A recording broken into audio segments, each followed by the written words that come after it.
Hello friends, welcome to Re Academy and welcome to my new live class.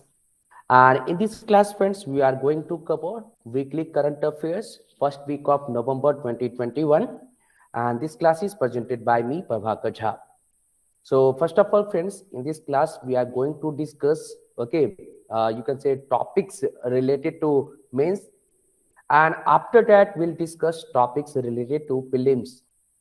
So we'll cover most important topics for upcoming examination, not only for UPSC and also for various state service examination.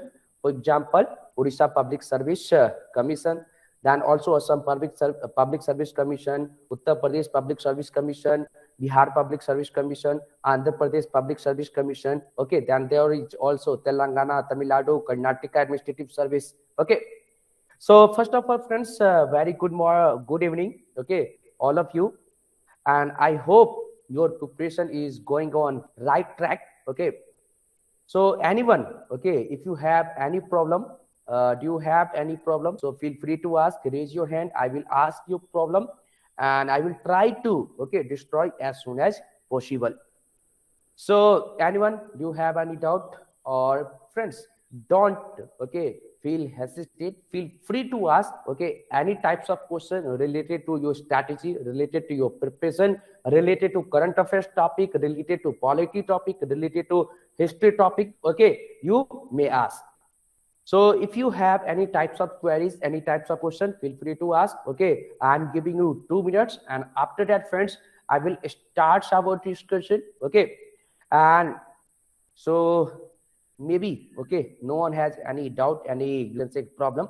So we should start our discussion. So let's start our discussion. And as I told you, first of all, I will cover topics related to mains examination, and we'll start our discussion. You can say one of the most important topic related to Buddhism, because there is a news related to Buddhism sites that was the scared Piprahava relics.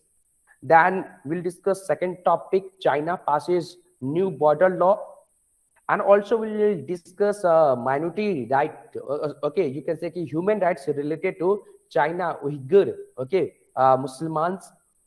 Then we'll cover child sex excuse, or also you can say sex abuse. Okay, addressing gaps in postcode data, addressing gaps in postcode data. Okay, we'll cover. And then, friends, we'll discuss Supreme Court's decision on farmers' right to protest, and we'll also discuss topics related to right to protest, because this is one of the most hot topic for upcoming examination. Then we'll discuss government you can say policy related to drone traffic management. Then Ayushman Bharat health infrastructure mission. Then we'll discuss Indian Railway to be net zero emitter by 2030. 2030. So please keep in the mind, this is very, very important. Then we'll discuss a topic related to Hornbill and greenhouse gas bulletin. Okay. And after that, we'll discuss topics related to prelims. So let's start our discussion. And one of the most important topic for upcoming examination. Okay. And also not only for mains, and this is also important for prelims. So the topic is, friend, the scared Piprahava relics. Piprahava relics. And I have covered Buddhism topic in ancient history, and you can say I told you the importance of the Buddhism and Jainism for you can say coming examination. Okay, so you can say as per upcoming examination, Buddhism and Jainism is one of the hot topic and one of the most important topic for your you can say examination. So let's start our discussion. So as I told you, the topic is the scared Piprahava relics.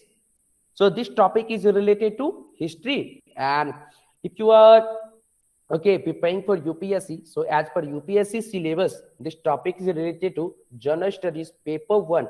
Paper 1, ancient history. General Studies paper 1, ancient history. Okay, so please keep in the mind, this is very, very important. So let's start our discussion. And friends, we should start our discussion with the context. What is the context? Why this topic is in news? So basically, friends, the context is After 141 years, okay, after 141 year, okay, after 141 years, Buddha's relics excavated in India have been returned from Sri Lanka. Okay, have been returned from Sri Lanka. Returned from Sri Lanka. Okay, so what was the ancient name of Sri Lanka? Ceylon. Okay, ancient name of Sri Lanka was Ceylon. So we should know about, you can say, the facts related to Piprahava relics. So what is Piprahava relics? Basically, friends, in 1898, archaeologists from Archaeological Survey of India, okay, excavated a large mound in the state of British landowner William, okay, Claxton Pepe in Piprahava. Where is Piprahava? Piprahava in Uttar Pradesh, Siddharthnagar district. Okay, Uttar Pradesh, Siddharthnagar district. And friends, the you can say Piprahava relics of Piprahava site is 160 kilometer from Kushinagar. 160 kilometer, okay, from Kushinagar. Please keep in the mind Kushinagar. And do you know the importance of Kushinagar? What is the importance of Kushinagar? Anyone, can you tell me what is the importance of Kushinagar? Why Kushinagar is famous for Buddhism? Because friends, in Kushinagar, okay, you have to keep in the mind, you can say okay, places related to Buddha's life. Okay, places related to Buddha's life. So in Kushinagar, okay, there was Mahaparinirvan. Okay, so please keep in the mind. And friends, in Sarnath, okay, in Sarnath, Buddha gave first sermon. And Lumbini was the birthplace of Mahatma Buddha. Okay, Bodh Gaya is the base, you can say place, okay, where Buddha achieved their knowledge. Okay, that means Gyan. Okay, so I told you that in 1898, archaeologists, okay, from the Archaeological Survey of India excavated a large mound in the state of British landowner William Claxton Pepe in Piprahava in Uttar Pradesh, Siddharthnagar district. Okay, Uttar Pradesh, Siddharthnagar district. Okay, and friends, I told you that Piprahava is 160 kilometer, okay, from Kushinagar. Please keep in the mind, this is very important. Okay, and Kushinagar is famous. So I told you why, because Kushinagar is the final resting place of Buddha, where Buddha attained Mahaparinirvan. Mahaparinirvan means death of Gautam Buddha. Okay, and friends, a part of these Buddha relics were sent to the King of Thailand. So please keep in the mind. Okay, sent to the King of Thailand, and another part was sent to the King of Burma. And Claxton Pepe, okay, handed another part of the relics as a token of gratitude, okay, to the Subhuti Mahanaike Thero of was also you can say Vaska Duba temple. And friends, the only documented authentic, okay, relics of the Buddha in Sri Lanka. And friends, I hope, okay, you are aware of this fact. The Ashoka the Great, okay, who sent his daughter and also you can say son, okay, sent to the Sri Lanka for the spreading the Buddhism. Okay, so please keep in the mind Sangmitra. Okay, Sangmitra was the daughter, okay, daughter of the Ashoka. Okay, daughter of the Ashoka. So please keep in the mind. And Mahendra was the son of the Ashoka. So the only documented, that means the only authentic relics of Buddha were in Sri Lanka, and the scared Piprahava relics are kept at, okay, Vaska Duba Vihare in Sri Lanka's Kala, also you can say Kalutara. Okay, and friends, the relics got the status of state guest. Okay, status of state guest by the Ministry of Culture. And the relics were kept on a casket and were covered, okay, with white cloth and were kept on an elevated platform as per the travel rules for relics. Okay, so this is very, very important. So I told you about the, you can say, context and also the background of this topic. So what is the importance? Okay, importance with respect to international relation. What is importance of, you can say, this Piprahava, okay, relics, Piprahava relics. Friends, exposition of the Buddha's relics. Please keep in the mind. Exposition of Buddha's relics in each other's country is an important component of Buddhist ties. Okay, Buddhist ties. Definitely, the presence of Buddhism in Sri Lanka, in Vietnam, in also you can say in Asian country, is the soft power of India. Is the soft power of India. Okay, because the origin of Buddhism is related to India. So basically, okay, people who follow Buddhism wants to visit India, wants to see, you can say, the place related to Gautam Buddha. Okay, place related to Gautam Buddha. And friends, the Kapil Vastu relics in India have been taken out of India only 6 times in the past and were sent to Sri Lanka on 2 occasions in 1978 and in 2012. Okay, so we have discussed the few basic facts related to international, okay, importance with respect to international relation. Now, we should understand one of the most important aspects of this topic is that what are Buddha's relics? What is the meaning of Buddha's relics? And also, what are the Buddha's relics? So let's discuss the Buddha relics because this is very, very important. And also, we should know about these relics.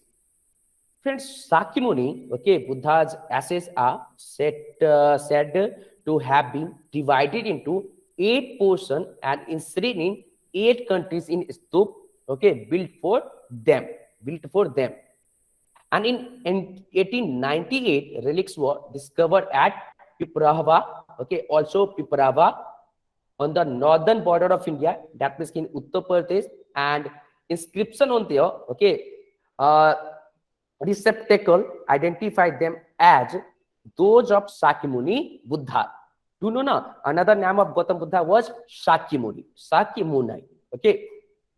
And friends, scholars or historians today believe them to be one of the original 8 divisions of Sakyamuni remains the portion that had been inserted in Kapil Vastu. Kapil Vastu means at present day Piprahava, okay, in Uttar Pradesh.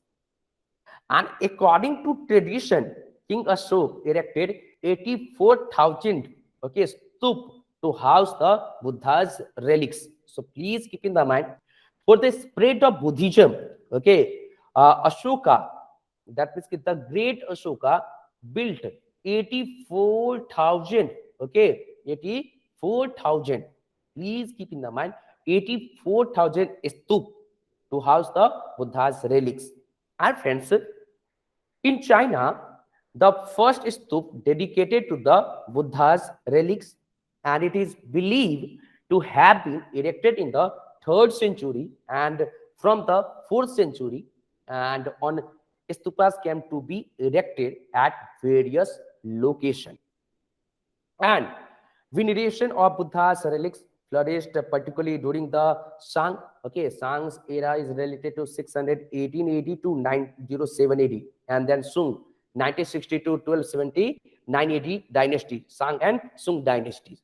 Okay, and from a doctrinal viewpoint, 2 kinds of relics are set forth. So the Buddha's physical remains and the teaching that he expounded, and the former are called the relics of the physical body, and while the latter are called, okay, the relics of the dharma body. So basically, we have discussed about the topics related to current affairs, okay. But now, friends, please keep in the mind, the Gautam Buddha or Buddhism, okay, is important for upcoming examination because you can say that topics related to Buddhism is in frequent news, and we have discussed the current affairs topic. So now it is your duty, you should cover the static portion of Buddhism because friends, I have only 2 hours and I have to cover lots of topic, okay. yeah, I can give you the idea that what will you have to cover. So basically, please go through the Buddhism topic and also Jainism topic. Okay. So for example, you can say ki UPSC may ask a question. Okay. Also you can say a statement based question for Buddhism and Jainism. So if you'll go through, if you'll cover Buddhism, Jainism, okay, that will be, you can say, helpful for your upcoming examination. So I hope, okay, is it this topic also okay, current affair portion of this Piparhava relics is okay clear? Or anyone, do you have any doubts? If you have, feel free to ask. Okay, and if you do not have doubt, you can comment, you can send me the message, and okay, I will understand. Yeah, you do not have any doubt, and I will move to cover another topic. So please tell me quickly as soon as possible. Okay, Pujarchana, no doubt, sure, Deji, and okay, thank you so much, both of you. So yeah, Janmeja, okay, there I clear. Okay, so thank you so much. Yeah, let's move to the next topic, and the next topic is related to international relation and also India's internal security. Why? Because the topic is China passes a new border law. China passes new border law. Okay, so maybe you can question, and a question, okay, may arise in your mind. China passes a new, okay, border law. So what is the importance of China's border law for India, and what is the importance? Why should I cover? Why should I read this topic? Okay, friends, you are preparing for civil service examination, and okay, as per my analysis, there is no clear syllabus of UPSC and state services. So basically, you'll have to cover the topics related to current affairs. Okay, that means the topic is in frequent use, and also, okay, you'll have to cover the current affairs and their static portion. Okay, if okay, you are able to cover the current affairs and their static portion, you can easily crack the examination. I can bet you. Okay, so now let's move to the topic, and the topic is China passes new border law. This topic is related to, I told you, international relation for UPSC Journal Studies paper 2. Journal Studies paper 2. Okay, quality and governance and international relation. So let's understand the context of this topic. Friends, recently, okay, China legislature has adopted a new border law, and that calls on the state and military to safeguard territory and combat any acts that undermines China's territorial claims. Okay, so this is the context. Now let's understand the background. Friends, China promulgated a new boundary law, okay, new boundary law in the midst of the 17th, okay, month, and border standoff between the two countries in eastern and the eastern border, that is the Ladakh border of India. So the eastern Ladakh border standoff between the Indian and the China, sorry, eastern border of China is Ladakh. Okay, basically you'll have to keep in the mind, and India's northern border, okay, Ladakh. So the eastern Ladakh border standoff between the Indian and Chinese, okay, militaries erupted on 5th May last year, following a violent clash, okay, in the Pangong Lake areas, and the both sides gradually enhanced their deployment by rushing, okay, in tens of thousands of soldiers as well as heavy weapon, or you can say key weaponry. That means ki you are aware, okay, about Doklam crisis. Doklam, you can say conflict. Okay, so Doklam conflict happened or erupted on 5th May last year. Okay, and friends, India, China over the years have worked out a host of agreements to resolve and handle the border difference. So which type of border difference, and how India and China, okay, also you can say over the years have worked out a host of agreements to resolve and handle the border difference. So let's see. A special representative mechanism, please keep in the mind, okay, special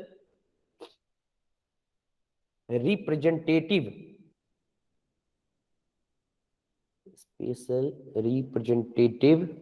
mechanism. Okay, special representative mechanism. Sorry. Then agreement on political parameter and guiding principle of 2005. Okay, agreement on political parameter on political parameter, okay, and guiding principle, okay, guiding principle of 2005, guiding principle of 2005. So please keep in the mind, this is very, very important.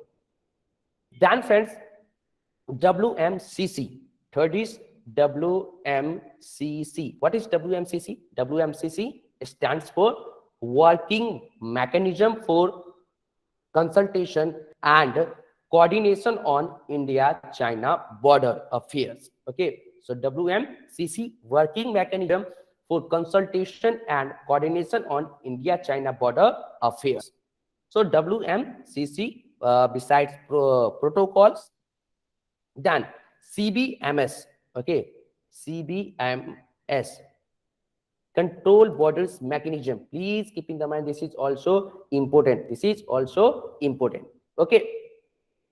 So friends, India and China have already held 22 rounds. India and China already held 22 rounds. Okay, 22 rounds of border talks under the framework of the Special Representative Dialogue, and which was set up to find an early solution to the border dispute. Early solution to the border dispute. Okay, but yet there's no clear picture. Okay, you can say for the resolving of dispute between India and China. Okay, so what is the new law? We should understand the China's new law. What is the China's new law? Okay, so first of all, friends, this is the first time China has enacted a national law. This is the first time. Okay, first time China has enacted a national law on the protection and exploitation of the country's land border area. Okay, so basically, China, you can say, okay, China made a law, that means national law, for the first time. Okay, for the first time. Okay, law on the protection and exploitation of the country's land border areas. Country's land border area. So what is the aim? Yeah, so aim claimed by China. So let's understand the aim: to better maintain national security and manage border related matter at the legal level amid regional tension. Okay, so this is, you can say, the view or claim by the China. That means the aim of the new law, aim of the China's first national law on border management. Also, you can say, okay, on border law. Okay, so what is the aim? To better maintain national security and manage border related matters at the legal level amid regional tension. Okay, then also, friends, the new law, okay, also you can say the new law stipulates that the sovereignty and territorial integrity of the People's Republic of China are secured and inviolable. Okay, inviolable. That means the new law talks about the sovereignty and territorial integrity of China. Okay, so sovereignty and territorial integrity of China. And the state shall make measures to safeguard territorial integrity and land boundaries, okay, and guard against and combat any act that undermines territorial sovereignty and land boundaries. Friends, can you tell me what is the meaning of the sovereignty? Anyone? Anyone? Can you tell me what is the meaning of sovereignty?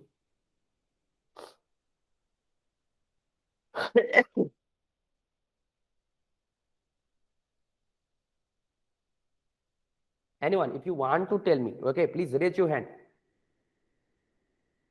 Friends, try to participate. Maybe also I asked this type of question also. I asked about the sovereignty in any previous classes. Yeah, some prabhuta. That means this is, you can say, meaning of sovereignty in Hindi, that means ki translation, Samprabhuta. Yeah, Deji, go ahead, tell me. So, independent, like no, not dependent on others. Okay, very good. Yeah, anyone else? Salvation, please tell me, what is the meaning of sovereignty?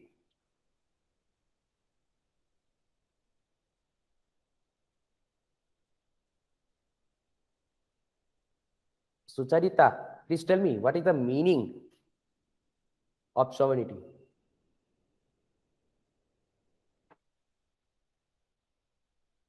Friends, don't hesitate. If you don't know, try to. Okay, tell me the answer. I do not have any problem. Okay, if you tell wrong or right. If you tell wrong, I will tell correct you. It's Okay. the And also, friend, yeah, yeah, yeah, go ahead. it's the power of state to control the country. Okay. Yeah, Rajesh.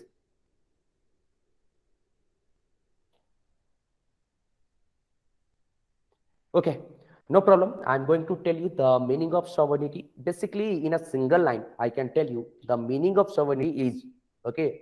If you can take your own decision, okay, and your decision is not affected by anyone, that means you are sovereign. So basically, India is also a sovereign country. So meaning of sovereignty is if any nation, okay, can take their decision, okay, can take their decision by own. Okay, that means there is no any external, okay, effect, or also you can say external impact.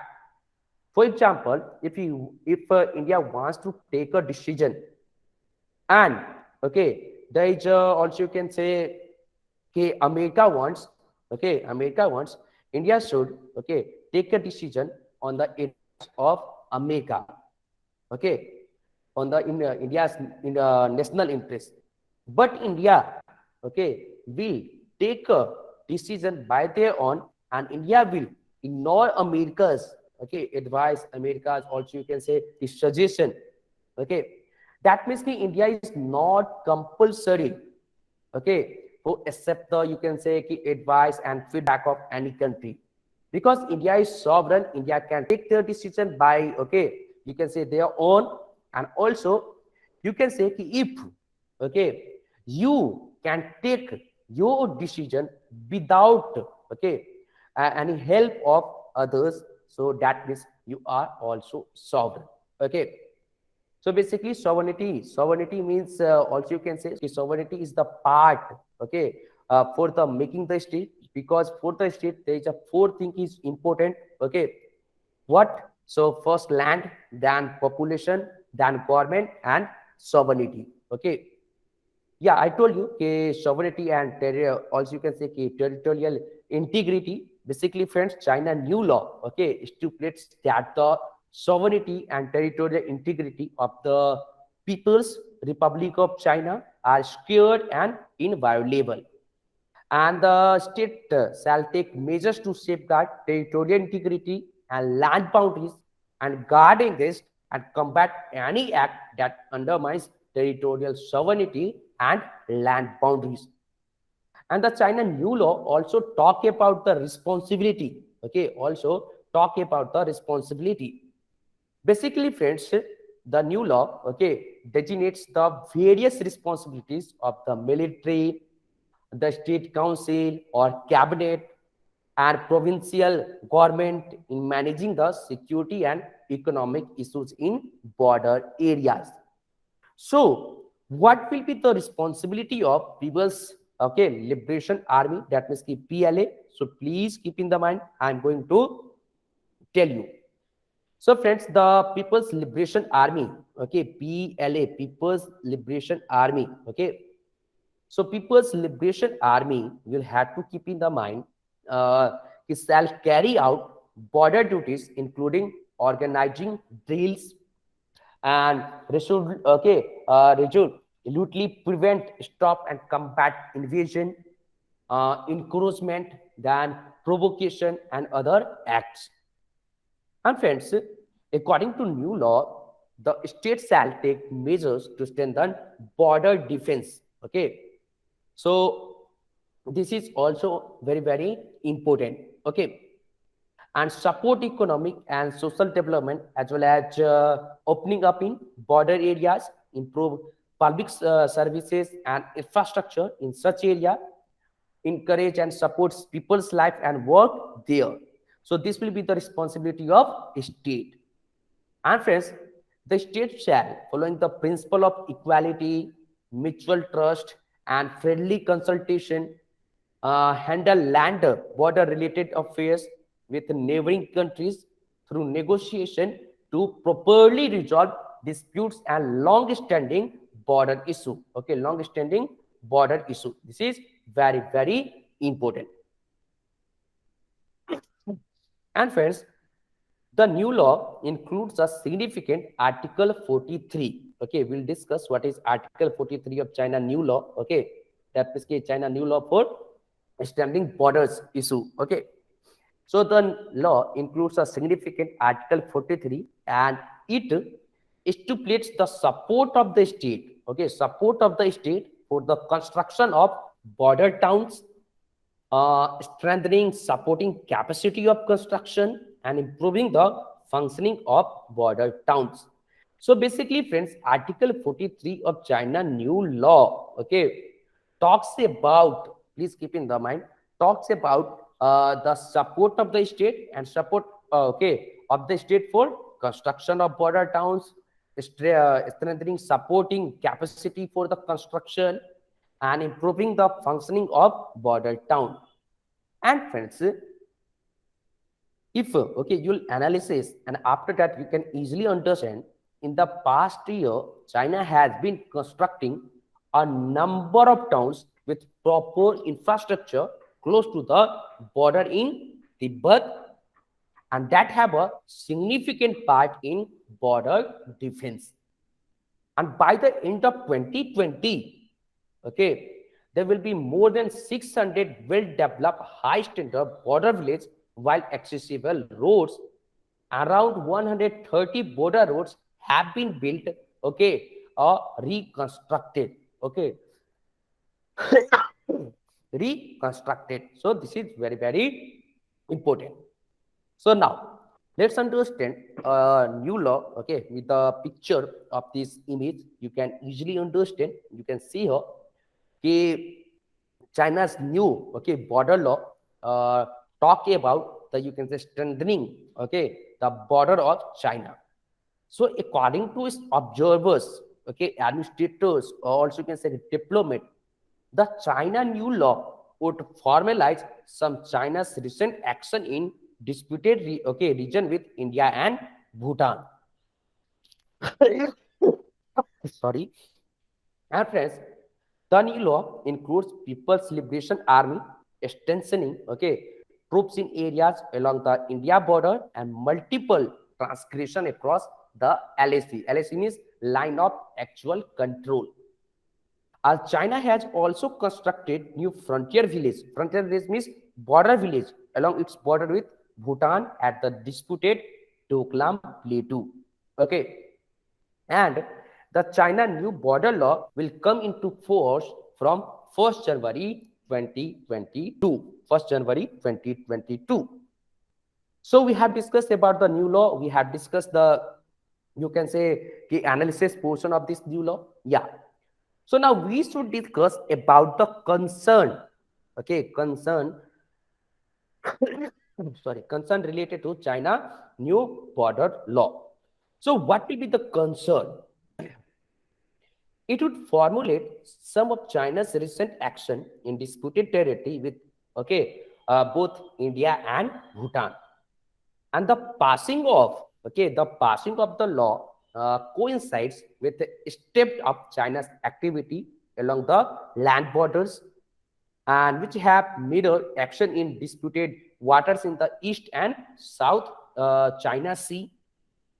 And friends, it includes the People's Liberation Army massing up troops in forward areas along the India border and multiple transgression across the line of actual control. Okay, line of actual control. And China in recent year has been strengthening border infrastructure. Okay, in border infrastructure, you can say establishment of air, rail, and road network in border areas. Okay, in border area. Now, I am giving you example. China also launched a bullet train. Okay, a bullet train in Tibet. Please keep in the mind. China also launched a bullet train. Okay, in Tibet. In Tibet. Okay, in Tibet, and which extends up to Nyingchi, Nyinghi,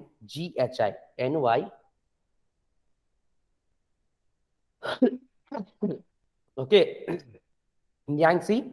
And what is the Nyangsi? Nyangsi is the border town close to Arunachal Pradesh. Okay, border town close to Arunachal Pradesh. You'll have to keep in the mind. And the construction of new frontier village along the border with Bhutan.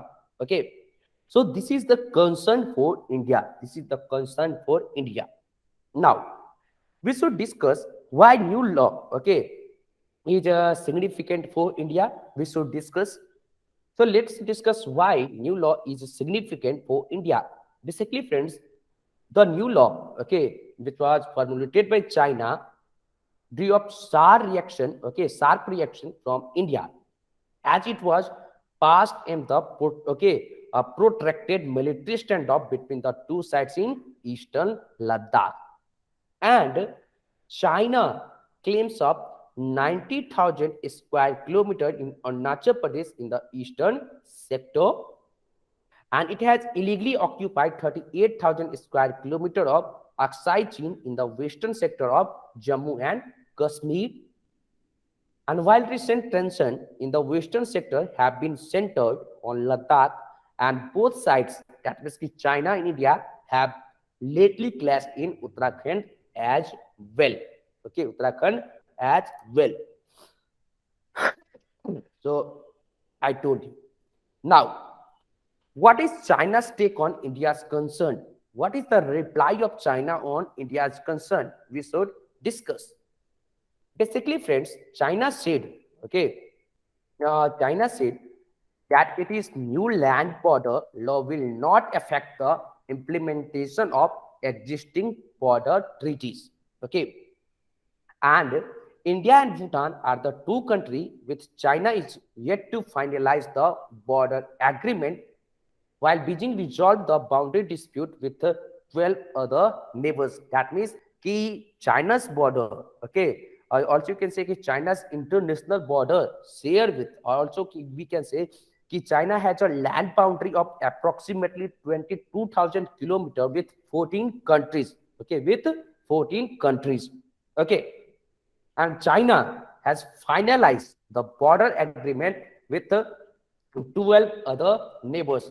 But China did not finalize the border agreement with India and Bhutan. India and Bhutan. So, friends, India-China, okay, border disputes cover 3,488 kilometer along the line of actual control. Okay, line of you can say actual control. You can see here, okay, this is the disputed. You can see here these lines, okay, with the pink. You can see here. So this is okay. So this is also, you can see this is a disputed border, and these are, you can see here, okay, with these lines. These are the disputed territories between India and China. Between India and China. Okay. So China Bhutan also, friends, will have to keep in the mind that China Bhutan, okay, rock covers about 400 kilometers. About 400 kilometers. That means China's share their boundary with Bhutan for 400 kilometers. 400 kilometers. Okay. So please keep in the mind. So these are the disputed territory between China and Bhutan. Between China and Bhutan, and also is a few area. Okay, please keep in the mind. This is the Doklam Plateau. I told you. And also, friends, I told you that China share okay, land boundary with 14 countries. And now I'm going to, you can say, cover this topic with the last point. Though the new law of China is not meant specifically for the border with India, and this could create hurdles in the resolution of the 17th month long military standoff at line of actual control. Boundary with, okay, China is known as McMahon line, and boundary with, okay, Pakistan is known as Red Cliff line. Boundary with Pakistan and Afghanistan, okay, is known as Durand line. So please keep in the mind. Okay, so we have covered this topics. China passes new border law, and I hope, okay, is it clear? Okay, this topic will be clear. Sir, Or one if you question have है. any problem, yeah, you can ask. Sir, China ये जो law पास किया है, ऐसा तो नहीं है sir जो इंडिया मानेगा है वो लोग, वो चाइना क्या इंडिया का क्या सर प्रॉब्लम होगा उससे? ओके, सो जैसे कि मैंने आपको बताया कि चाइना जो नया लॉ पास किया है उसके साथ इंडिया के भी कुछ कंसर्न है, बिकॉज कि चाइना और इंडिया जो है, अगर आप देखोगे, वो आपका 3,488 किलोमीटर 3,488 किलोमीटर का जो आपका लैंड बाउंड्री शेयर करता है, या लाइन ऑफ एक्चुअल कंट्रोल है, ये हम लोग कह सकते हैं। और साथ ही में अगर आप देखोगे कि जो हमारा अरुणाचल प्रदेश के आसपास जो चाइना कहता है कि 90,000 स्क्वायर किलोमीटर का एरिया जो है उसका है, वहां पे भी डिस्प्यूट है।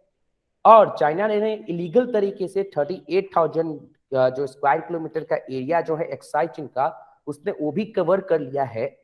और चाइना के ये जो नया लॉ है वो आपका कहता क्या है कि चाइना का, ठीक है, आपका आर्मी जो है, ठीक, वो क्या करेगा, अपने सॉवरेनिटी को लेकर के, अपने टेरिटोरियल इंटीग्रिटी को लेकर के वो आपका कार्रवाई कर सकता है अगर उसके लैंड बाउंड्री के ऊपर क्या होगा, कुछ भी कॉन्फ्लिक्ट्स होगा। So that means कि the People's Liberation Army shall carry out border duties including organizing drills. Okay, वो क्या करेंगे, वहां पे अपने आर्मी के पूरे बटालियन को विजिट करवाएंगे, ड्रिल्स करवाएंगे, and also resolutely prevent, stop and combat invasion, encroachment, provocation and other acts. That means कि we can say कि now People's Liberation Army of China has more power. अब उसके पास क्या क्या है, मोर ज्यादा शक्ति आ गया है कि अगर उसके बॉर्डर के ऊपर कोई भी डिस्प्यूट होता है तो बहुत एक्टिवली वो क्या कर सकता है, वायलेंस कर सकता है। वो एक्टिवली हो सकता है कि आपका वॉर जो है सीधा स्टार्ट कर सके। तो इसी को लेकर के इंडिया को भी कंसर्न है, क्योंकि अगर आप बाउंड्री पे देखोगे तो इंडिया जो एक पीसफुल कंट्री है, ओके, एंड आफ्टर दैट कि जो इंडिया है वो वॉर नहीं चाहता है। ऐसा नहीं है कि इंडिया वॉर नहीं करेगा, बट इंडिया का फर्स्ट स्टैंड यही रहता है कि वॉर नहीं चाहता है। और बॉर्डर मैनेजमेंट जो है या बॉर्डर का जो इशू है वो आपका चाइना के बीच, चाइना के साथ हो या पाकिस्तान के साथ हो या किसी और के साथ हो, उसको बात के तरीके से, बातचीत करने के तरीके से, कम्युनिकेशन करके उसको हैंडल करना चाहता है।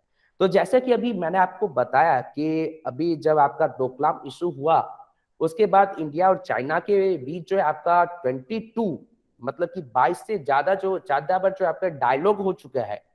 अगर ऐसा कुछ होता है कि अब चाइना का आर्मी जो है एक्टिवली पार्टिसिपेट करना स्टार्ट कर देगा, वो जो है आपका इंडिया के जो हम लोग कहते हैं सिक्योरिटी पर्सन है उसको थ्रेट करना स्टार्ट करेगा, तो ये जो भी आप एक बैकडोर चैनल बना है वो आपका क्या होगा, खराब हो जाएगा। ठीक है, तो इसी सब को लेकर के इंडिया के पास भी कंसर्न है। सो क्लियर होगा शोभन जी? जी sir, thank. Okay, anyone? Yes sir. Okay, thank you so much. So now let's move ahead with a new topic, and the new topic is also very important. Okay, you'll have to keep in the mind because new topic is also related to, okay, same China. Okay, so what is the new topic? New topic is related to minorities right. That means we can say basically Muslims rights. Okay, so here is a topic called to China's on Uyghur rights. Uyghur is a Muslims community. Okay, so please keep in the mind. And this topic is related to international relation. Okay, so what is the context? Context is, friend, 43 countries. Okay, please keep in the mind, 43 countries have called China to ensure full respect for the rule of law for the Muslim Uyghur community in Xinjiang province. Xinjiang province, okay, province, Prant. So what is the background, friends? Recently, there were concern have been raised in the Uyghur Autonomous Region, okay, over the existence of a large number of networks of political re-education camps where over a million have been arbitrarily detained. And there have also been allegations of human rights violation against Uyghurs, and which include torture, forced sterilization, and using them as forced labor. If you are interested to read or watch international news, okay, please go through the YouTube and find about the, you can say, report on Uyghur, okay. You'll get various videos, and after watching one or two video, you'll get idea what is the condition of Uyghur, okay, in Xinjiang province in China. And basically, friends, you can also, okay, reach on a point that China is destroying their human rights. Okay, China is not giving us, you can say, 1% of human rights. Okay, and 1% of human rights, okay, to the Uyghurs Muslim community. Basically, Uyghur Muslim community is minority in China, and also, okay, Uyghur Muslim community is using as forced labor by the China's okay, government. So you'll have to keep in the mind. So now let's start our analysis, okay. And first of all, we should know about the facts related to Uyghur Muslims, okay, Uyghurs Muslim community. Basically, friends, Uyghur Muslim community are predominantly Muslim minority Turkic ethnic group, and whose origin can be traced to Central and East Asia. And Uyghur Muslims, okay, primarily they lives in autonomous region of Xinjiang, autonomous region of Xinjiang, and it is officially known as Xinjiang Uyghurs Autonomous Region. Okay, Uyghurs Autonomous Region, and it shares boundaries with 8 countries, and which includes Pakistan, Russia, Afghanistan, and India. And friends, there is a significant number of Uyghurs lives in Central Asian countries such as Kazakhstan, Uzbekistan, and Kyrgyzstan. Okay, and Kyrgyzstan. And before Islam, friends, okay, it came to the region in the 10th century, and the Uyghurs embraced, you can say, embarrassed Buddhism, then Shamanism, and then Manichaeism. You'll have to keep in the mind. And the language Uyghur speak is similar to Turkish, and Uyghur Muslim find themselves culturally and ethnically closer to Central Asian nation. And friends, China recognizes them as a regional minority and does not consider them as indigenous group. Okay, basically China does not consider Uyghur as indigenous group. Okay, and friends, so I told you about the declaration. So declaration has been signed by 43 countries, including United States of America, several Asian member states, and European members. Okay, so we should know about the most important facts from the declaration. Basically, friends, you can say declaration, okay, vehemently accuses China of human rights violation and ethnic cleansing against Uyghur Muslim. Okay, that means in declaration, okay, 43 countries said that China is destroying the human right, okay, and also China, okay, does not give human right to the Uyghur Muslim. And friends, in the past, there's a similar declaration, okay, that means similar declaration as 43, okay, okay, declaration by the 43 country at present. So similar declaration was made in 2019, 2020 by Britain and Germany, in which China has been condemned for its policies in Xinjiang province, and has been accused of carrying out genocide. And friends, it has asked China to allow immediate and unfettered access to Xinjiang for independent observers, which includes United Nations High Commissioner and its office. Okay, and its office. Now, we should understand how China is violating human rights. Okay, so friends, first of all, China is diluting and dissolving Uyghur culture. Then China, violates of family life. Then there is extreme physical and mental abuse. Okay, then destruction of cultural heritage sites of Uyghur Muslim. Then there is a forced labor from Uyghur community. Then there is a you can say illegal detention and detention without due process. Then there is a forced sterilization, and there's also friends you can say intra-otronic device insertion, for example GPS, different types of device in the body. Then there is a forced and gender-based violence. Forced and gender-based violence. So please keep in the mind. Please keep in the mind. This is very, very important. And friends, also we should know about why is China detaining Uyghur in Xinjiang provinces, and why is China detaining Uyghur in Xinjiang now. We should understand. So friends, Chinese officials see Uyghur Muslim as a person with extremist and separatist ideas. Extremist and separatist. Please keep in the mind. Separatist. So as per the you can say Chinese official, Uyghur Muslim is extremist and separatist, and they view the camps as a way of eliminating threats to China's territorial integrity, government, and population.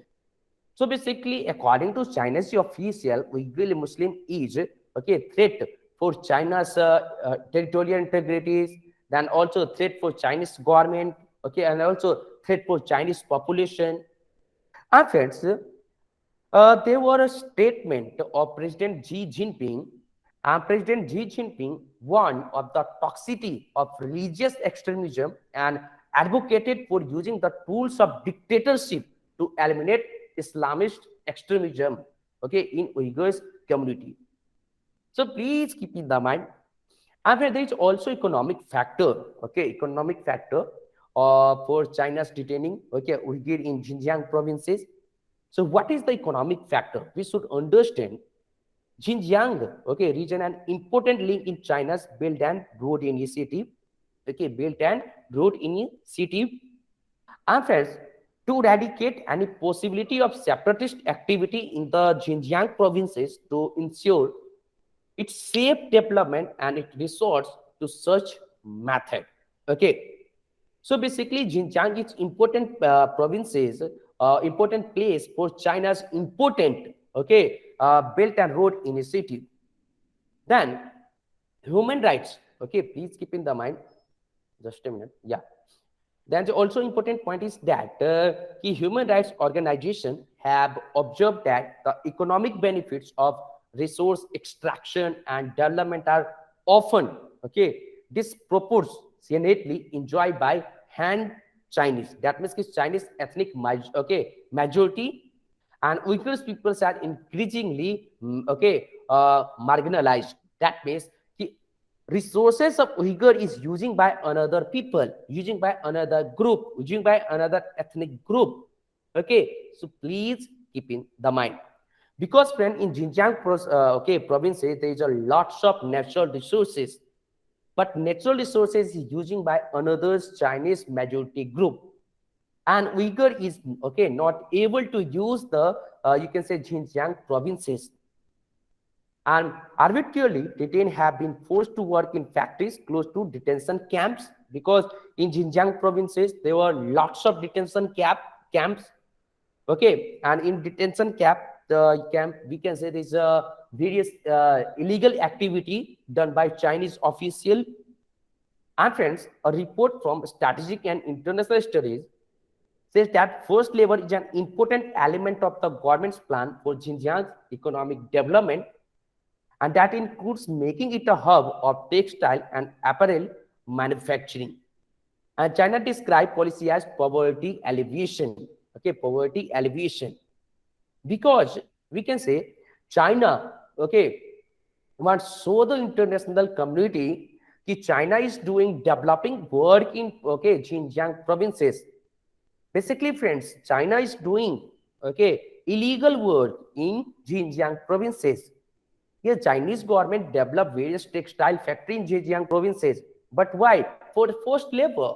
Okay, please keep in the mind. Then, friends, there is also persecution. Okay, persecution of Uyghurs. So, what is this? Let's discuss. So, you can see here the economic prosperity, okay, has come to Xinjiang, but it has brought with it large numbers, the majority Han Chinese. Okay, majority Han Chinese. And they have cornered better jobs and left Uyghur in a state of vulnerability. And this resulted in sporadic violence, and in 2009, okay, killing 200 people, mostly Han Chinese. And Uyghur Muslims have suffered from abuses which include persecution, forced detention, intense scrutiny. Okay, please keep in the mind. Now, let's understand what is the global response.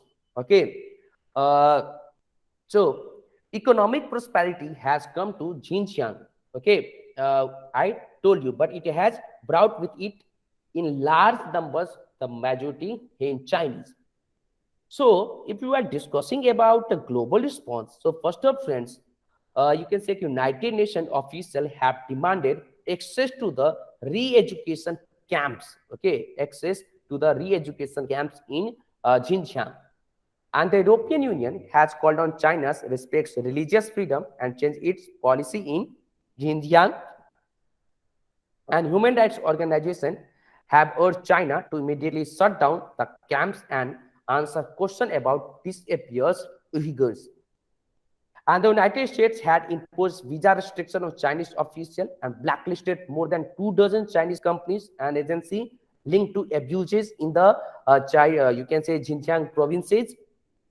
And the USA banned cotton and tomato imports from the you can say Xinjiang region. And the UK will find companies that fail to guarantee their supply chains, okay, do not use forced labor. And the EU, that means European Union, is working with China on an investment agreement that does not include provision on forced labor. So these are the global response, okay, global response on Uyghurs community. So what should be the conclusion, friends? Basically, China needs to adopt multiculturalism and give Uyghurs Muslim right at par with its ordinary citizen. And it should release the political and religious prisoner from prison and detention camps. And all the country most urge China to immediately stop the persecution of Uyghurs Muslim. Okay, of Uyghur Muslim. So this is all about the topics related to Uyghurs. Okay, and the topic was, friends, called to China on Uyghurs' right. So is it clear, or anyone, do you have any type of queries, any type of doubts related to this topic? You can ask, okay, you can raise your hand and I will go one by one. So if you have, feel free to ask. Okay, yes, Shovan. Sir, some media report published that China start organ harvesting of Uyghur Muslim. Is that true or sir false, sir? Yeah. So as per the international media report, okay, as per the international media report, yeah, there is a few news related to, okay, you can say illegal, you can say activities in Xinjiang provinces. So we can say, yeah, is it true? But for the UPSC perspective, there's no authentic source. Okay, so we cannot mention it, and also we cannot write this point in our answer writing. That means in our means or question. Okay, so please keep in the mind. Yes, Sabyasachi, Yes, sir. please tell me. Good afternoon, sir. Sorry, good evening. Good evening, sir. Yeah, please tell me. Sir, what kind of questions from this topic will come in our exam? Yes, there is a chance because in international relation, Xinjiang provinces is in frequent use, not Yes. only for you can say the in the context of Uyghurs Muslim, and also Xinjiang provinces is in news. Okay, in the context of Belt and Road initiatives, then also you can say China Pakistan economic corridor. Okay, Yes. so basically, this topic is important. Okay.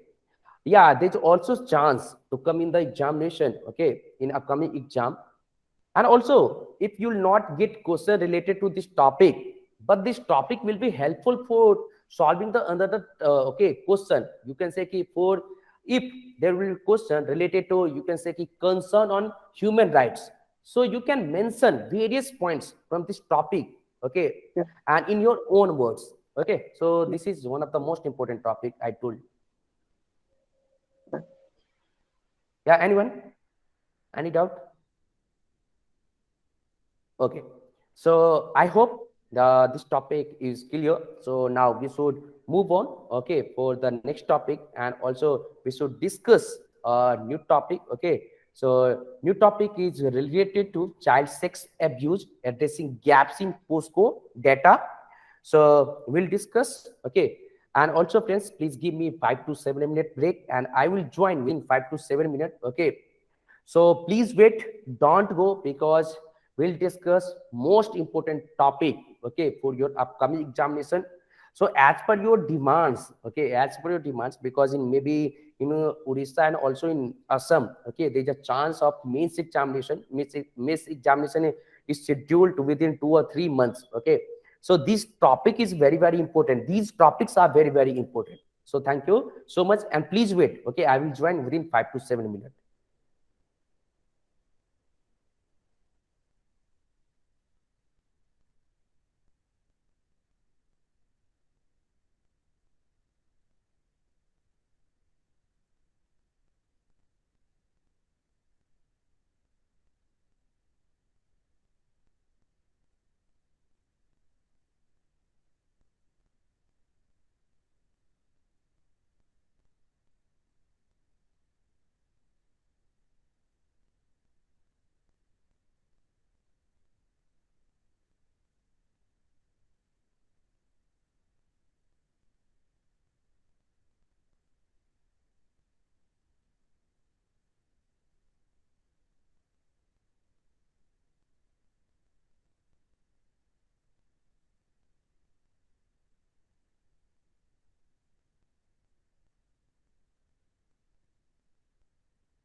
Yeah.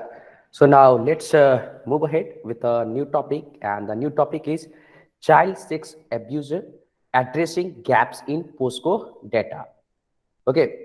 So basically, this topic is related to one of the most important polity and governance portion. And what is the context? So recently, National Crime Records Bureau, okay, National Crime Record Bureau, that means NCRB, National Crime Record Bureau, published its annual Crime in India report, providing statistics on crimes committed in India in 2020. Okay, in 2020. So, in the last 3 years, according to its data, 4,18,385 crimes against children were recorded. 4,18,385. 4,18385. Okay. So, please keep in the mind. And friends, of these child sex abuse offenses under the POSCO Act 2012, that means the Protection of Children Against Sexual Offenses. So POSCO stands for Protection of Children Against Sexual Offenses. That means the POSCO. Okay. So POSCO, there is a POSCO Act. POSCO Act 2012. Okay. POSCO Act 2012. So please keep in the mind. So alone accounted for 1,34,383. Okay, 1 lakh. Please keep in the mind. 34,000. Okay, 383. Okay, 383. Or roughly 1/3 of the recorded incidents. That means the total accident 4,18,385. So out of 4,18,385, 1,34,383. Okay, crimes registered under Protection, okay, of Children Against Sexual Offences Act 2012. And friends, every third crime registered against a child is under POSCO, and one would you can say expect the NCRB, National Crime Record Bureau, to collect and present accurate and detailed data related to POSCO offenses. And friends, 3 in 5 people, okay, trafficked were children. Please keep in the mind, 3 in 5 people, okay, 3 in 5 people, okay, you can say trafficked were children. And however, between 2011 and 2018, the total number of cases of human trafficking recorded in the country, according to NCRB reports, was 35,983. 35,983. Okay, people were trafficked, okay, between 2011 and 2018. And 3 in 5 people trafficked were children. This means only 0.2%. That means, keep friends, 0.2%. Please keep in the mind. Only 0.2% of all survivors of human trafficking received the compensation announced by the government in last 8 years. In last 8 years. Okay. So basically, friends, you can see here, okay, accused is a stranger in 31.3%. That means the rate of conviction. Stranger versus family. Then a neighbor was 27.3%. Then as acquaintance, that means 16.6%. Then a relative 15.1%, and the father, okay, 15%. So this is one of the most important fact. And friends, you can see okay, this picture, okay, talks about the cases, okay, also you can say talks about the victim percentage, okay. So in the last 6 months, the rate of conviction in POSCO cases in the capital 6 courts was below 20%. And friends, also you can say ki there's various data, various research related to POSCO Act, related to traffic of children. So please go through these reports, and if you are not able to cover, you can also tell me, sir, I'm not able to get the data related to human trafficking, okay, and also crime, so I can provide you. So we should understand, friends, what we should understand, what are the constitutional and legal provision related to human trafficking in India, because this is very, very important. For example, UPSC may ask, okay, what are the constitutional and legal provisions related to human trafficking in India? So let's discuss one by one. This is very, very important. So first of all, friends, okay, in a human, you can say in fundamental rights, there is Article 23, okay, Article 23 and Article 23 Clause 1, Clause 1 talks about the trafficking. That means the trafficking in person or person is prohibited under the Constitution of India, Article 23 Clause 1. Then friends, there is the Immoral Traffic Prevention Act 1956. 1956, that means ITPA, the Immoral Traffic Prevention Act, okay, 1956, and it is the primary law to prevent human trafficking for the purpose of sexual exploitation. Then there is the Criminal Law Amendment Act 2013 came into force when Section 370 of the IPC, that means the Indian Penal Code, was replaced by Section 370 and 370A IPC, Indian Penal Code, that provides comprehensive measures to combat the risk of human trafficking, including child trafficking in any form, okay, including physical abuse or any, okay, other form of sexual exploitation, slavery, servitude, or forced mutilation. Okay, so please keep in the mind. Then friends, there is the Sexual Offences Protection Act, POSCO Act 2012, okay, 2012, and which came into effect on 14th November, okay, 2012. 14th November 2012. Why 14th November? Because 14th November is Children's Day, okay, and it is a special law to protect children from abuse and exploitation. And POSCO Act 2012 provides accurate definition of various types of sexual harassment, including incest and non-sexual assault, sexual harassment. Okay. And there are also, friends, other specific law enacted regarding the trafficking of women and children. So, which are the other specific law? You can see here, the Prohibition of Child Marriage Act 2006, the Bonded Labor Systems Abolition Act 1976, and Child Labor Prohibition and Regulation Act,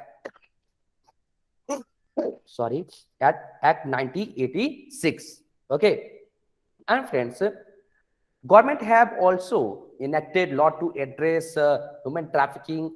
Okay, that means the state government. For example, Punjab Prevention of Trafficking in Person Act 2012. That means the various state government took initiative, okay, to stop the human trafficking. So I told you the example ki Punjab government formulated Punjab Prevention of Trafficking in Person Act 2012. Okay, now we should discuss, friends, ki in India there is a data gaps and there is also inaccuracy, okay, inaccuracy report. So the World Vision report, okay, the World Vision report said existing available data from CSC, second human trafficking source, were not available as the victims were hidden individuals and there was no effective screening method to track them. And estimates for women and girls at CSC vary from 70,000 to 3 million in India. 70,000 to 3 million in India. And NCRB data reveals only reported cases and that are not all reported cases. So NCRB, okay, National Crime Record Bureau, provides only, okay, reported cases, and simply because the parents are, okay, reluctant to report or the parents themselves are involved. Okay, and friends, there is also insufficient data. Okay, insufficient data hinders the work of organizations such as World Vision India. And friends, the work of government agency is also suffering with a lack of data, makes it difficult to locate and identify high-risk areas, making it difficult to focus on prevention and law enforcement efforts. And the lack of data gap, also you can say the lack of data makes it very difficult to track the severity of the situation, and small numbers indicate that there is no immediate problem. And friend, there is a global data gap in trafficking report, and it is not easy for victims of trafficking to report because most of them come from some of the most vulnerable and disadvantaged section, disadvantaged section of society. But many details are lost. Why? Due to the lack of an integrated data collection system. And friends, integrated reporting and the use of digital information by the police can lead to more accurate integration of national data. And if the first information report, that means the FIR and case papers are included in the digital system, there will be more accurate reports of trafficking crimes. Trafficking crimes. So this is all about the data gaps and inequality report. So there's also the problem, the problem of clubbing offenses in the NCRB report. So what is the problem we should discuss? The highest class of offenses registered against children as per the NCRB, are those related to kidnapping and abduction, punishable under the Indian Penal Code. And for these offenses, the National Crime Record Bureau provides data under 10 heads, including missing children, deemed as kidnapping for ransom, kidnapping and abduction to compel minor girls for marriage, and so on. And all of these are distinct offenses covered by different provision of law and punished differently. So friends, for policymaker to understand trends in these offenses, design counter strategies and direct resource such as granular data is very, very useful. So, but when friends, but when it comes to the POSCO Act 2012, which prescribes only a select few offenses, and different offenses are clubbed together for the purpose of reporting, rendering the data unintelligible and devoid of purpose. Devoid of purpose. So please keep in the mind. Now, friends, also you should discuss there is a penetrative sexual assault. Section 4 of POSCO Act is clubbed with its aggravated section. You can say aggravated version, Section 6. This is not important. But for the you can say key law aspirant, this is important. And there is a sexual assault. Section 8 of the POSCO Act is clubbed with aggravated sexual assault, Section 10. And you'll have to keep in the mind there is a difference. There is a difference between penetrative sexual assault and its aggravated version. So basically, friends, the difference between penetrative sexual assault and its aggravated version is not simply a function of the degree of penetration or harm caused. The legislature in all its wisdom has categorized certain circumstances or an assault committed by certain people to be of an aggravated nature. And friends, there's also one of the most important fact is that in the also you can say same manner, clubbing of cases from section 17 to 22 deprives citizen of insight related to important protection effort under POSCO Act. So this is not important. You should not you can say know about the section of POSCO Act.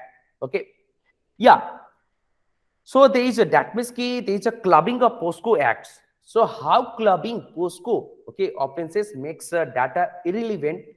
Basically, friend, there is a study in 2018 and a 2018 study concluded by the Center for Child and the Law at NLSIU, Bangalore, looked at the judgments of special courts established under POSCO in 5 states. So we should go through the you can say clubbing of data, because this is not important. What is important now? I'm going to tell you that how should we done to prevent child abuse? Can you tell me how can we stop the child abuse? That means what should be the best strategy to prevent child abuse? Anyone? If you if you will tell only one point, and for example, friends, 10% will give 1 point, so we will have 10 points. Okay, so please try to understand the importance of participation. You can see Kishovan, Deji, Salvation, Sucharita, Rakesh is always try to participate. So you should also, friends, try to participate. Sabisati is also okay. Yes, Sovan, please go ahead. Please tell me, how can we stop? How can we prevent the child? You Yes, can say sir. abuse. Child, yeah. Sir, including sir, education, some including some sexual education, sir, in children's in the classroom, sir, and the teachers and parents should understand the feelings of the child, what he or she should think. Okay, thank you. Yeah, Sabisati, please tell me. Oh, yes, sir. So first of all, being aware of the fact that this bad thing exists, and secondly, uh, parents should make their kids aware of this, and let them know what can they do to to prevent themselves from getting into this. So I think this is the Yeah, very primary good, very thing good. we can do. Okay. Sorry. So now I'm going to tell you, okay, I will give you 4 to 5 points, which is very, very important. So as per you can say Sabishachi and Shrovan, we should, that means we should go with the awareness program. That means raising awareness, providing sexual abuse prevention education, and building, child safe cultures. So this will be the best strategy. Okay, this will be the best strategy for you can say prevent child abuse. Then supporting and empowering victims and survivors. Okay, so there is a need. Okay, also you can say there is a need for a mechanism that can support and empowers the victims and survivor.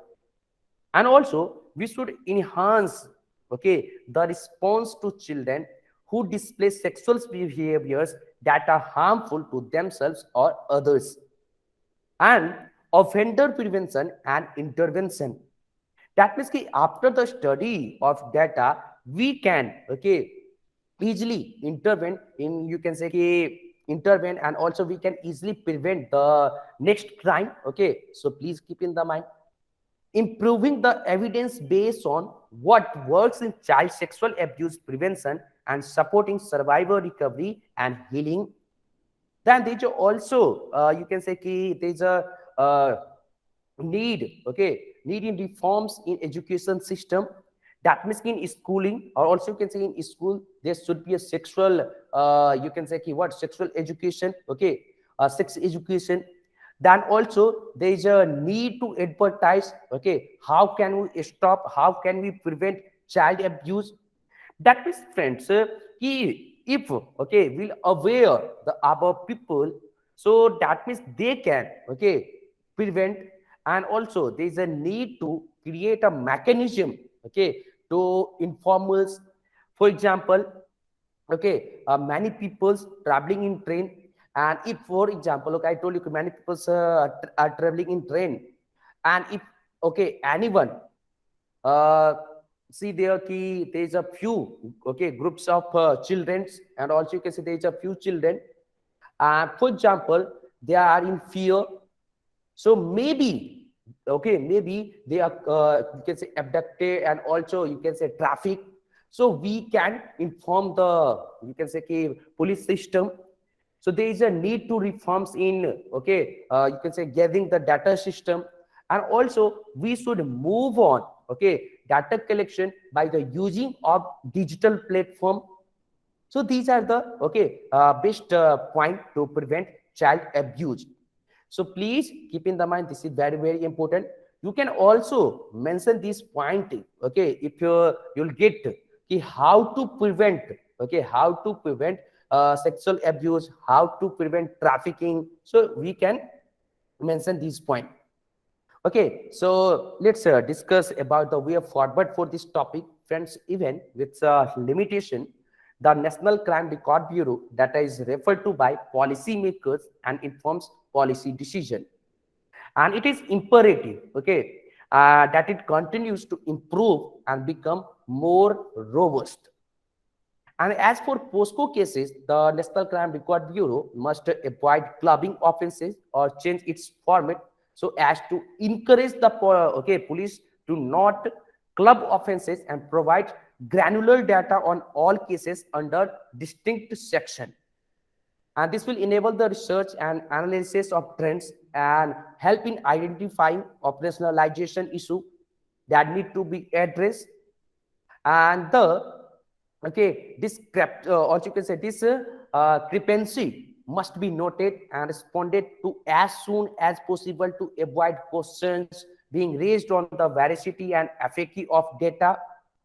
And in the fight against the growing menace of child sex abuse, the availability of accurate and timely data could be immensely useful. And the national strategy provides a framework for reducing child sex abuse, empowering survivors and their families, improving our response to those who have been harmed. Sorry. Okay, so this is all about for this topic, child sex abuse, addressing gaps in POSCO data. So I hope this topic will be clear. Okay, so anyone, do you have any doubt? If you have, feel free to ask. Okay, don't hesitate.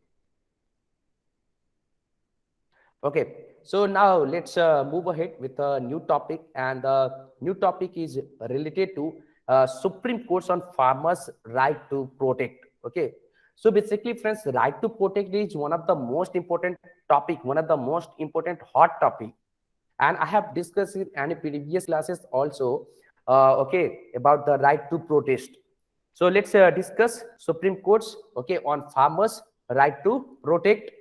And basically, this topic is related to quality and governance.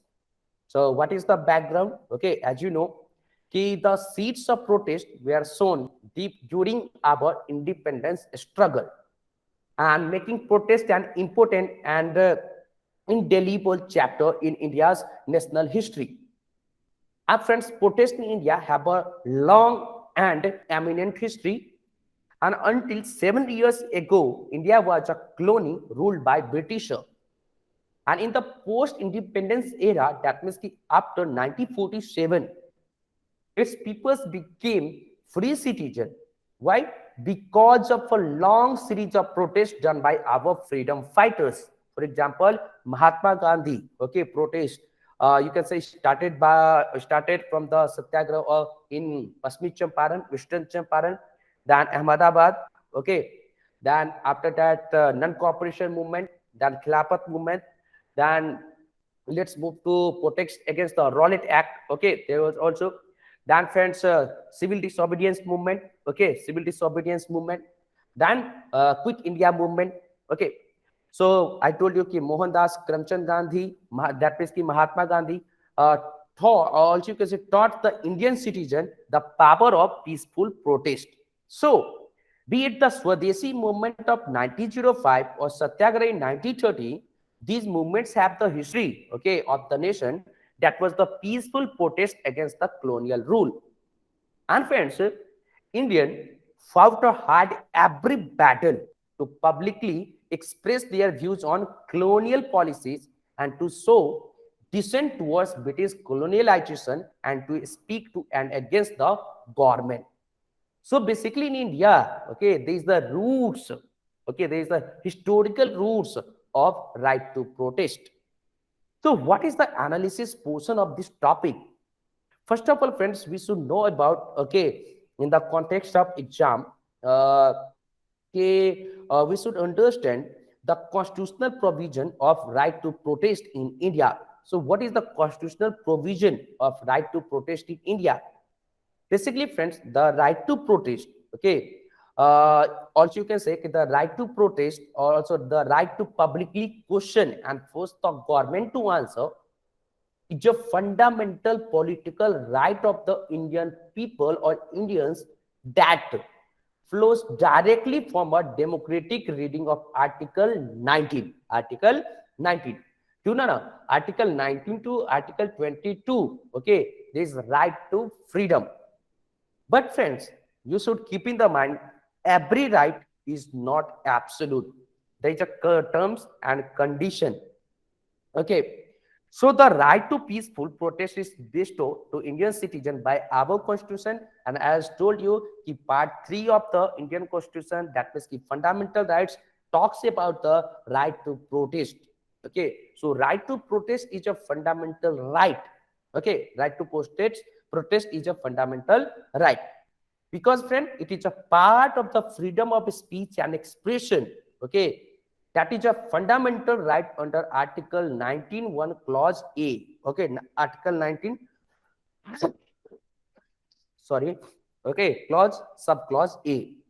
So Article 19, Clause 1, subclause A guarantees the freedom of speech and expression to the people of India. And friends, Article 19, Clause 1, subclause B states about the right to assemble peaceably and without arms. That Article 19, Clause 2B imposes reasonable restriction on the right to assemble peaceably and without arms, okay, to freedom of speech and expression, and none of these rights are absolute in nature. I told you in the beginning, okay, because our fundamental right is not absolute, okay, not absolute. So you can say for the purpose of security, for also you can say for the defamation, okay, there can be restriction. That means the fundamental right can be suspended also. So these reasonable restrictions are imposed in the interest of the sovereignty and integrity of the India, the security of the state, okay, the security of the state. So please keep in the mind the security of the state, friendly relation with foreign states, public order, decency or morality, or in a relation to contempt of court, defamation, incitement to an offense. Okay.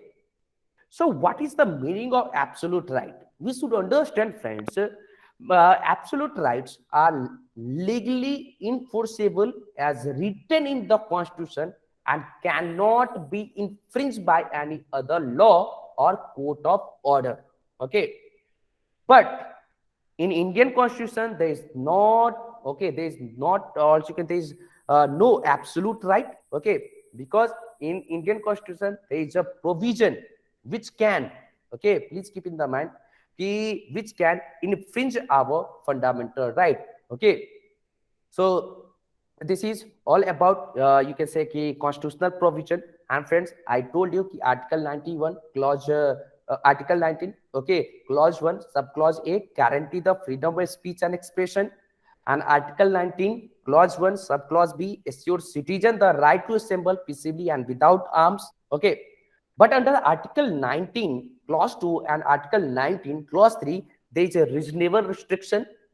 So this right is subject to reasonable restriction in the interest of public order. If the security of the state is in jeopardy, if the friendly relation we share with neighboring country is at stake, if public order is disturbed, if there is a contempt of court, if the sovereignty and integrity of India are threatened, okay, so please keep in the mind. And friends, there is also legal provision. So the legal provision and avenue, okay, available to police for handling agitation, protest, and unlawful assemblies are covered by the Code of Criminal Procedure 1973,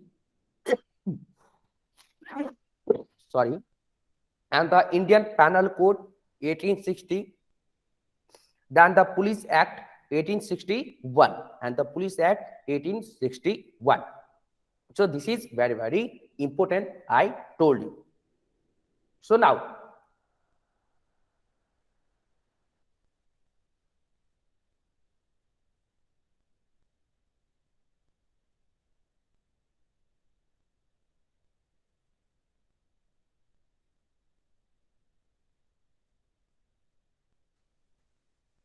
Yeah. So now let's move ahead and talks about the, you can say the ongoing farmers protest. So friends, over 40 farmers organization are protesting, okay, against the passage of three law we have discussed in previous classes, that which is in any previous classes in detail. So which three law? So first, the Farmers Produce Trade and Commerce Promotion and Facilitation Act 2020. Then the second, the Essential Commodities Amendment Act 2020. Then the Farmers Empowerment and Protection Agreement on Price Assurance and Farmers Service Act 2020. Okay. And the farmers have been, you can say, camping at the border surrounding by Delhi NCR, okay, 4 months after the agitation was launched in Punjab last year.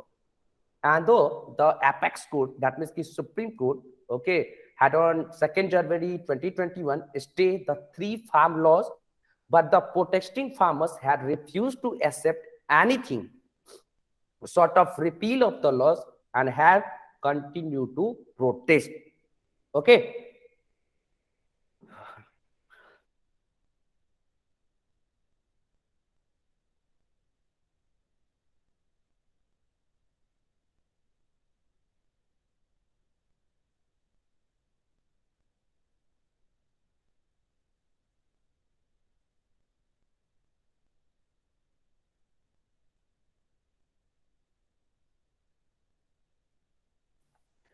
Sorry, friends. Oh, I'm suffering from severe, okay, cold and cough. So yeah, I told you about the, you can say, the ongoing farmers protest. We should also know about the important cases on right to protest, because we can use this case in answer writing also, and maybe okay, you can get the question related to you can say important cases on right to protest. So first is friend Sahin Bagh, okay, protest Sahin Bagh protest case. So in the Sahin Bagh protest case, Apex Code,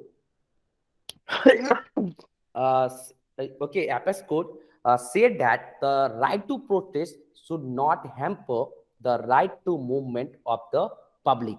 Okay, then second case is Ramlila, okay, Medan incident versus Home Secretary, Union of India and Beers.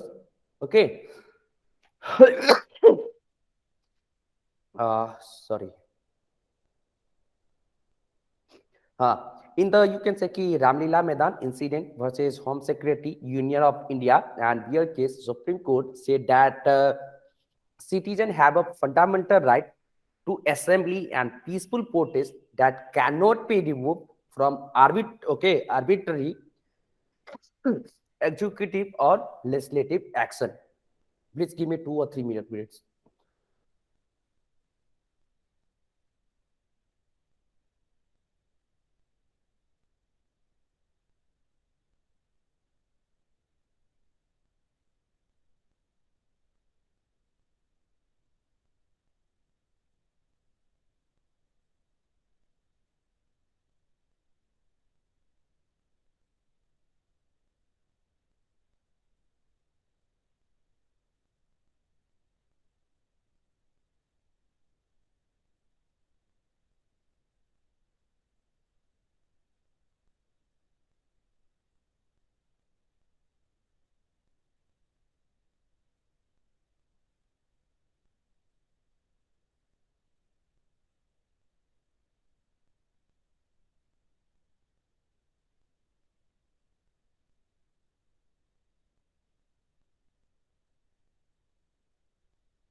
Uh, so friends, sorry, okay.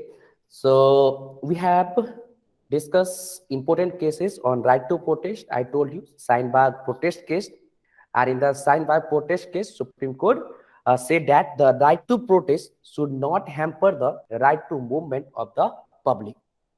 Then in Ramlila Maidan incident versus Home Secretary, Union of India and Beers, Supreme Court said that citizens have a fundamental right to assemble or assembly and peaceful protest that cannot be removed from arbitrary executive or legislative action. Then, friends, third important case are Menka Gandhi versus the Union of India. Menka Gandhi versus the Union of India. Menka Gandhi, okay, leader of BJP, versus the Union of India. In this case, the Chief Justice of Supreme Court, Justice Bhagwati, stated that if democracy means the government of the people, on the part of the people, it's obvious that every citizen must have the right to participate in the democratic process and allow him to, okay, intelligently exercise his rights to make a choice. A free and general discussion of public issue is absolutely essential. So these three are the important cases on the on right to protest. Okay. So now we should discuss in the last ki why the right to protest is essential. Anyone, can you tell me ki why right to protest, okay, is essential? Why right to protest is essential? Can you tell me why right to protest, okay, is essential? Okay. Yes, Shobhan. Sir, we should criticize the government. It Okay. should criticize the government from for their for their sorry sir, वो उनका जो गलत वो decision वो हुआ है उनको Yeah, protest yeah, करने yeah. के लिए वो जरूरी है sir. Okay. Yes, Sucharita.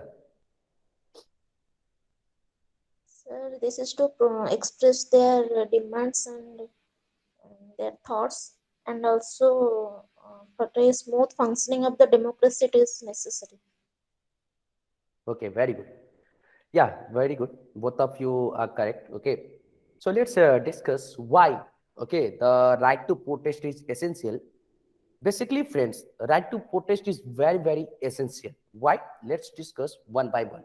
Because, so, first of all, right to protest, okay, is essential for all segments. For all segments. That means, key protest play an important part in the civil, political, economic, social, and cultural life of all societies. Okay. Then, right to protest, okay, is essential for securing human rights. Securing human rights. And the right to protest formally, okay, involves the exercise of numerous fundamental human rights, and it is essential for securing all human rights. Securing all human rights. Then, friends, this is essential for responsible citizenry. Why? What is the means of responsible citizenry? So protest encourage the development of an engaged and informed citizen or informed citizenry. Okay. Then right to protest strengthening democracy. It is essential for strengthening democracy. And right to protest, okay, strengthen representative participation in public affairs. Okay. Then also it is essential for transparency and effectiveness. Transparency and effectiveness. Right to protest enable individuals and group to express dissent and grievances. And right to okay, also you can say individual and groups, okay, to share views and opinions, to expose flaws in governance, to publicly demand that the authorities and other powerful entities rectify problems and are accountable for their action. So basically, we can say, okay, this is lots of important of the right to protest, and we have discussed all of the important aspect related to Supreme Court's on farmers' right to protest. Okay.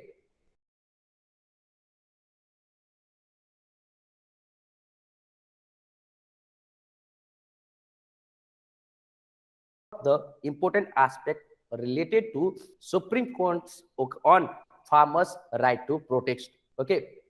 So we have discussed 4 or 5 topics in detailed manner for your upcoming mains examination, and now I do not have sufficient time for completing the various topic.